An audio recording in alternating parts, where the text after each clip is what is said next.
नमस्ते दोस्तों, स्वागत है आपका हमारे YouTube चैनल पे। आज हम इस वीडियो के माध्यम से गीता के अध्याय 3 के श्लोक 6 को गहराई से समझेंगे। इस श्लोक में स्पष्ट किया गया है कि जो व्यक्ति अपने कर्मेंद्रियों को नियंत्रण करता है परंतु उसका मन इंद्रियों के विषय भोग के चिंतन में लगा रहता है, वह अपने आप को धोखा देता है और मिथ्याचारी कहलाता है। यह श्लोक हमें बताता है कि केवल शरीर के बाहरी कर्मों को नियंत्रण करने से कर्मयोग में सफलता नहीं मिलती है, बल्कि मन के विचारों को भी नियंत्रण करने की आवश्यकता होती है। इस वीडियो में हम इस श्लोक के महत्वपूर्ण संदेशों का विश्लेषण करेंगे और साथ ही समझेंगे कि श्लोक में दिए गए आदर्शों को अपनाकर हम अपने दैनिक जीवन में कैसे धैर्य, विचारशीलता और नैतिकता को स्थापित कर सकते हैं। दोस्तों, वीडियो देखने से पहले आपसे निवेदन है कि वीडियो को लाइक करें, चैनल को सब्सक्राइब करें और बेल बटन को दबाएं ताकि हमारे द्वारा जो भी नवीनतम वीडियो है आपको समय समय पर मिलते रहे।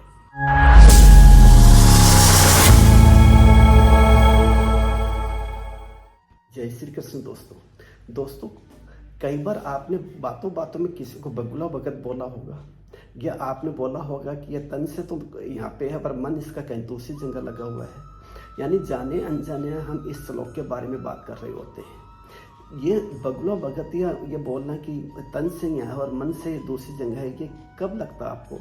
जब व्यक्ति का व्यवहार उसके विचारों और भावनाओं से मेल नहीं खाता है, या अपन बोलने की उसके विचार और भावनाएं उसके व्यवहार से विपरीत होती है, तब अपन उसको बोलते हैं कि ये तो बगुला भगत हो रहा है, ये तो ऊपर से दिखावा कर रहा है, अंदर से कुछ और बाहर से कुछ है।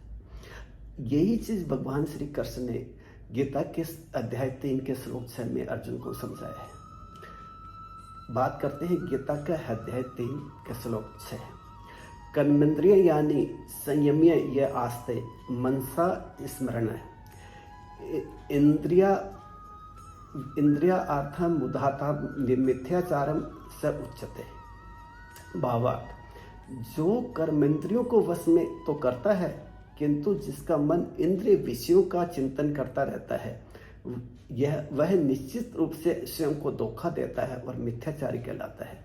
यानी जो इंसान जो अपने कर्मेंद्रियों को तो नियंत्रण में कर लेता है, लेकिन जिसका मन इंद्रियों के विषयों के चिंतन में लगा रहता है, वह खुद को धोखा दे रहा होता है और मिथ्याचारी कहलाता है।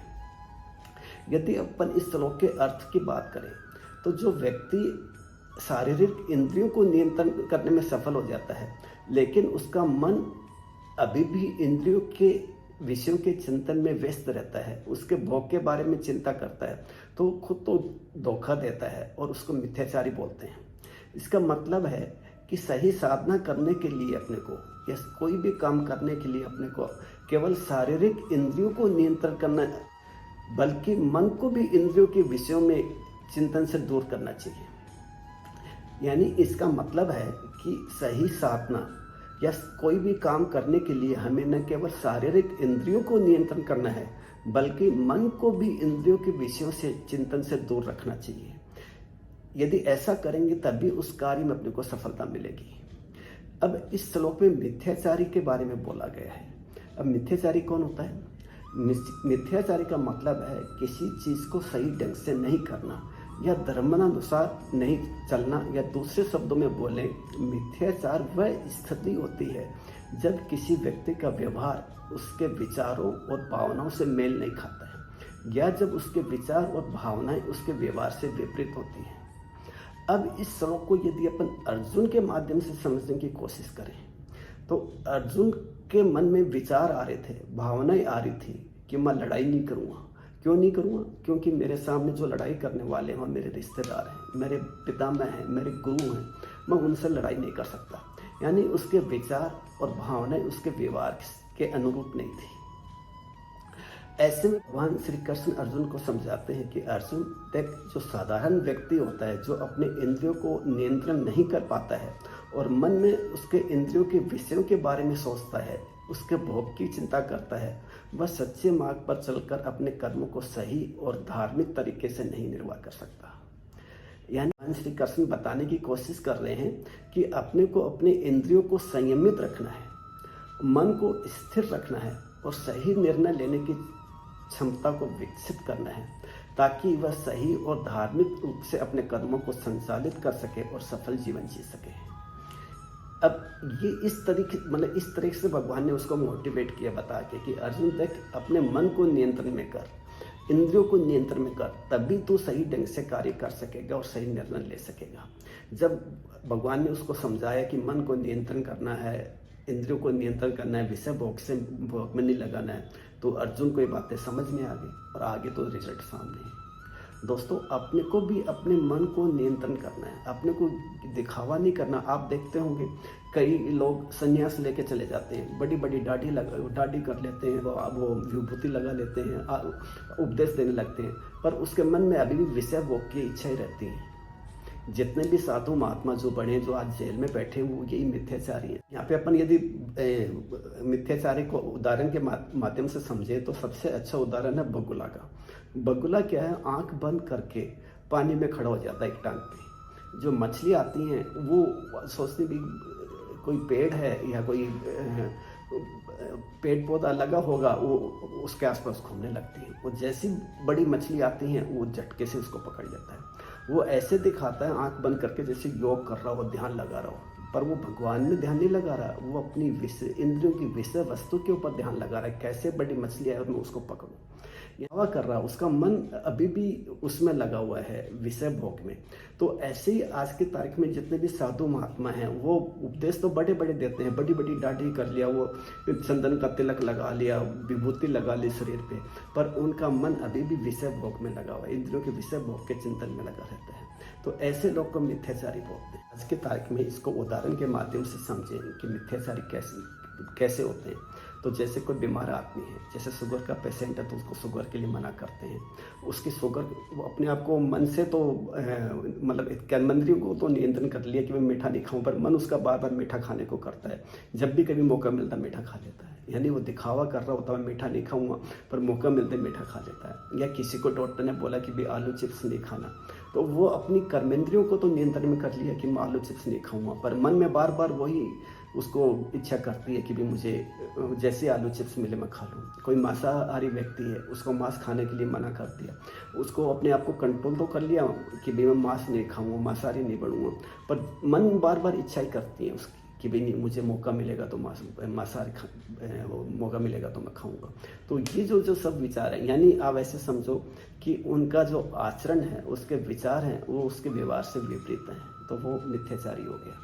आप एक इसको यदि स्टूडेंट के एग्जाम्पल के माध्यम से समझे, तो स्टूडेंट है, उसको एग्ज़ाम की टाइम आ गई, उसको उसके पेरेंट्स, उसके जो टीचर हैं बोलते हैं कि सोशल मीडिया से दूर रहना है, तो उसने अपनी कर्मेंद्रियों के माध्यम से कंट्रोल तो कर लिया कि सोशल मीडिया से दूर रहूँगा, पर उसका मन अभी भी सोशल मीडिया में लगा रहता है। अभी भी वो पिक्चर उसके दिमाग में घूमती है कि सोशल मीडिया में मेरे दोस्तों ये कर रहे होंगे, वो ये कर रहे होंगे, यानी वो एक दिखावा कर रहा है।